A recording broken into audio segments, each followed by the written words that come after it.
today I'm here, all you cool cats and kittens, with Nate Perkins and some of my fellow other second shift firefighters here. Today we're going to do a short video on this month's training topic, ventilation. Today Nate's going to be showing us how to sound a roof.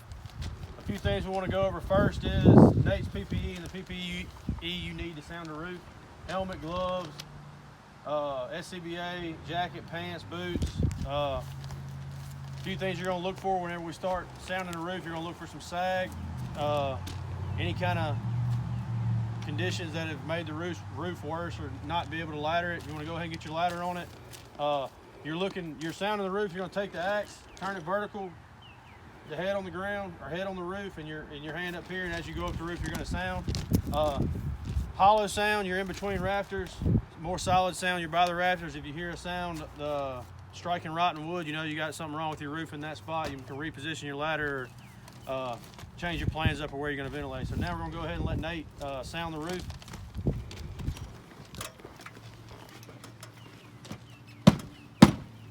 And you want to sound it as soon as you get on the roof all the way to your destination. So like I said, you're looking for anything that sounds like you might want to change your plans and move around. Also, there's a couple different ways you can do this. ROGs, we don't have a set plan on what we're going to sound the roof with and what tools you're going to use. You can use a variety of tools to do this. A lot of departments have different OGs with different tools they like to use, how many people they like to send, maybe some different PPE they're wearing. Good? Does anybody got anything else? That's all for this video. Hey, all you cool cats and kittens. I'm here today with Garrett McLean and Willie Holder here. We're going to be showing y'all the way we built this prop to ventilate it. Show you a couple different tools and stuff we're using today. Like I said in the video before, this is all going to go off your department's SOGs, and some people might have different procedures, policies, and protocols before you go to ventilate a roof. What we're going to do today is the first thing, we're going to look at our PPE, SCBA, pants, boots, jacket, gloves, helmet. Did I say gloves? Gloves too. First thing we're going to do is you always want to, if you're using an axe, you don't have to do this, but if you're using a saw, a rotary saw, chainsaw, rotary saw, you want to go ahead and crank that on the ground, make sure it's running, and then turn it back off. Never want to ascend the roof with a saw running or on the chain brake, either one. Another thing we're looking for, we're sizing up the scene for any hazards. One of the main things you're going to do before you ventilate a roof with any department is check with your officer to confirm the order to ventilate it. You're going to coordinate everything you do with ventilation in unison with the fire suppression team if you have one inside or outside at your bigger departments. Another thing you're going to look for, you want to select a location for ventilation. You want to position upwind of your planned ventilation area. Sound the roof for integrity like we did earlier. The whole way up he's going to sound the roof, and they can change their saws or tools back and forth. This is going to be a two-man job. Observe fire and smoke conditions coming from the roof openings. Some places they might want you to cut a hole first so you can a peephole to see what's going on inside. Go ahead and start to ventilate a little bit while you're cutting your bigger hole. Another thing you want to look for too, you don't want to ventilate. You want to ventilate as high as you can on the roof and closest to the seat of the fire, with being safe. You want to look for any kind of vents you have on the roof. Look for your smoke, what color the smoke is, if you have any flames coming out of that. You also want to look for any kind of mounted roof, like air conditioning or staircases, anything like that. You want to kind of try to stay away from those. Any kind of roof mounted equipment. That's the word I was looking for. All right, so now we're going to go over the steps. It's going to be a little bit different if you cut it with an axe, because you're going to try to scrape the shingles off and any kind of asphalt or anything get on down to the wood. Today we're using this chainsaw, so we're not going to worry about any of that. You want your hole to be at least 4 foot by 4 foot. So what we're going to do first is make sure we got our proper PPE on, make sure we confirm with our officer if we can go ahead with the ventilation order. Make sure we've looked at conditions, saw where we're going to try to ventilate, where we're going to try to get a vantage point, and then we're going to start here. First thing we're going to do is we're going to crank that saw on the ground. Go ahead and crank that saw there, guys.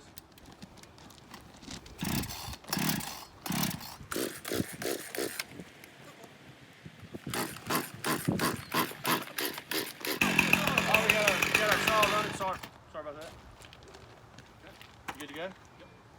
Okay, next thing we're gonna do is we're gonna sound the roof with a tool. We're trying to locate rafters, floor joists, and check roof floor for integrity. All right, he's gonna do that all the way up. And Garrett's gonna follow him. They're gonna stay close together. Another thing too, we didn't talk about earlier, you always wanna take your radio with you on the roof. That's kind of something you should already do.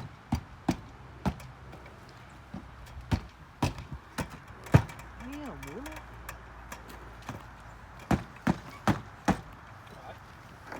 All right.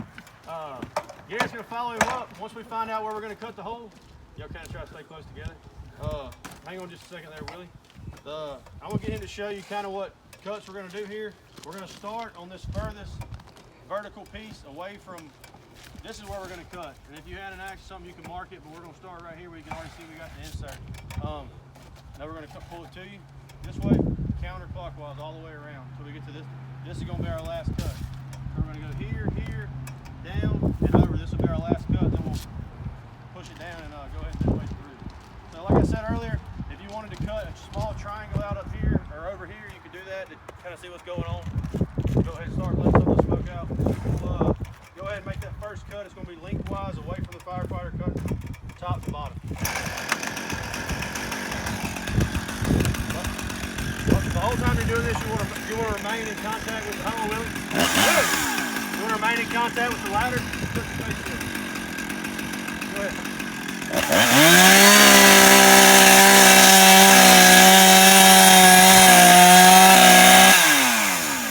Alright, second cut's going to be top far corner straight to him.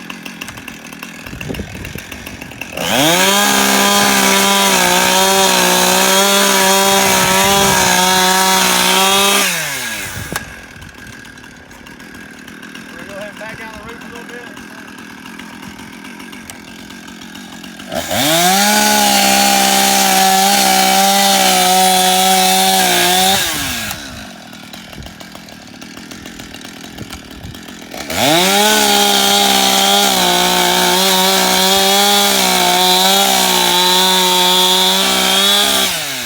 We're going to lock the saw off, maintain our footing.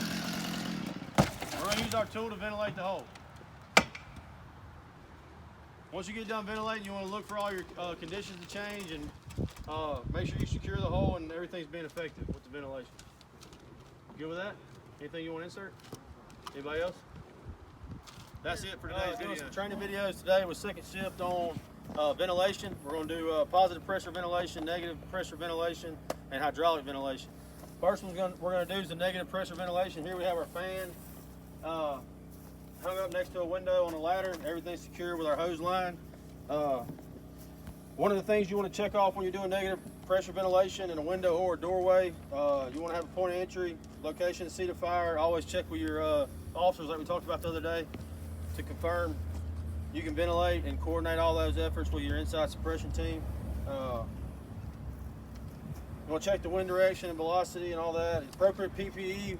We're decked out in all our PPE here, from helmets, masks, radio, gloves, boots, jacket, all that.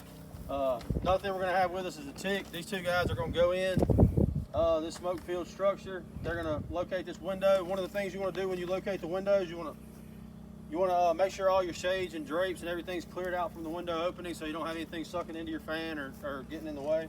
You want to mount and hang the fan, smoke ejector, the blower, secure with hooks or ladder, kind of like I explained here. Some of the benefits of using this is if you don't have a lot of room to work with, you don't have many windows and doors to use. Some of the negatives, one of the negatives would be you got to have a long cord, or if you're upstairs in an apartment without power to that building, you're gonna have to, this might not be a good idea. And as always, you want to start everything while you're on the ground. Make sure it's all working right. And then when you get in, we'll go ahead and connect to a power source and have everything ready to go. So now we're going to let Horton and McLean go in with the TIC and locate the window and go ahead and open it up. We're going to go ahead and connect the power. Let him connect the power. Make sure everything's going on with the fan.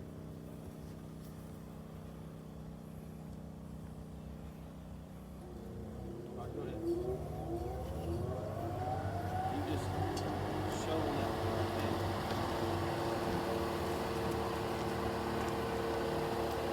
Shut that door behind you.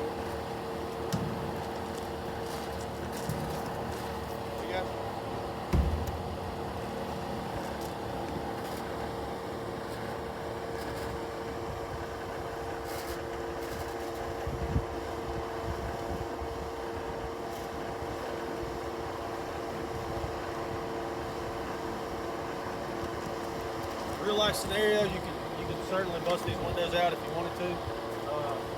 We're just going to try before we cry here.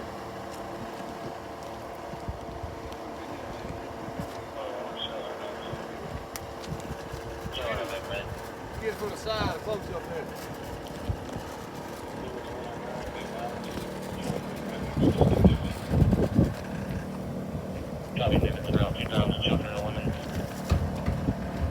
All right, there you have negative pressure. Ventilation. Cats and kittens. Today we're here with Second Shift doing another training video. Joe Exotic here and Garrett McLean. Today we're doing the second video we're doing today is going to be on hydraulic ventilation. What you'll need to do this is all your same PPE we talked about earlier. Helmet to boots, glove, mask, SCBAs, all that. Radios, lights, everything. These two guys are going to go in. They're going to locate this window here that we're using today.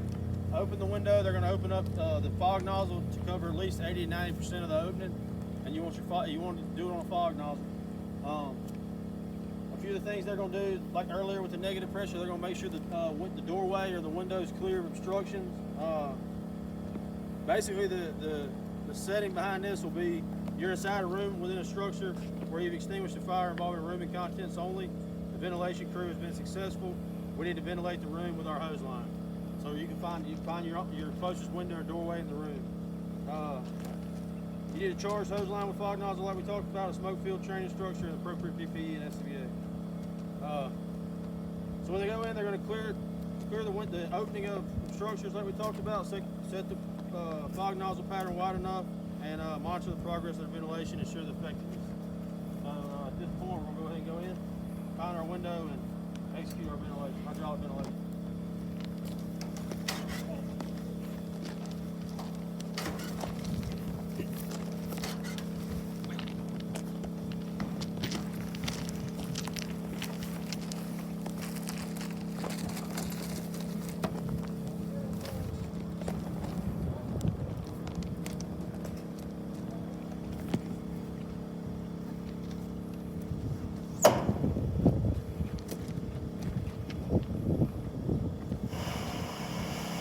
Pull it back in. There we go. Oh yeah, beautiful. All right, hey all you cool cats and kittens. It's Second Shift again with the third training video of the day. This training video here is going to cover positive pressure ventilation. A few things you need still are kind of the same what we had earlier. You need some forcible entry tools, charged hose line. You need to make sure when you're doing positive pressure ventilation that all interior operations are stopped. We're going to go ahead and set this fan up. The fan is going to need to be 4 to 6 foot away from the entrance of your door, and your cone of air needs to cover your entire entrance here. Next thing, your point of exit needs to be 2 to 3 times larger than the size of your point of entry. Okay. You want to make sure we do like we did earlier, clear all obstructions from the doorway. You want to make sure you know where the location of the fire is. Discuss and know that your other possible exits of any other windows or anything are closed around the building doors, so you can get that positive pressure. And you got to make sure there's no wind. PPE we got on, everything we had on earlier: gloves, masks, boots, helmet, SCBAs, radios. You can do this with 1 or 2 positive pressure fans and a couple forcible entry tools if applicable. All right. So we're going to place the fan 4 to 6 foot away. What we're going to do before we get up here, we're going to try to make sure this thing's running, whether we do it back at the truck or whenever we get it down here, just make sure it's going. You can turn it down to idle. And when we start the fan, we're going to direct it temporarily away from the opening, and then we'll bring it back in, okay, to make sure everything's rolling right. We're going to clear the smoke out of the building and make sure the smoke's moving away from the entrance. And we'll be able to tell that when we open up the door on the other end of the training facility here. All right, go ahead. You want to start your fan? Let's point it over this way when we start.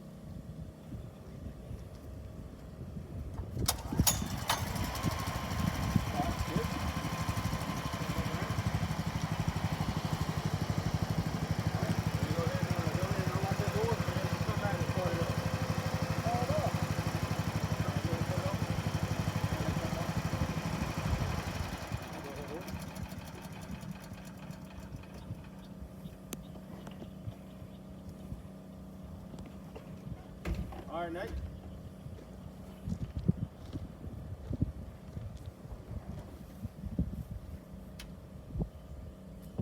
All right, cool. Soften. Here we go, Horton. Let's go, Horton. Come on. All right, go ahead with your fan.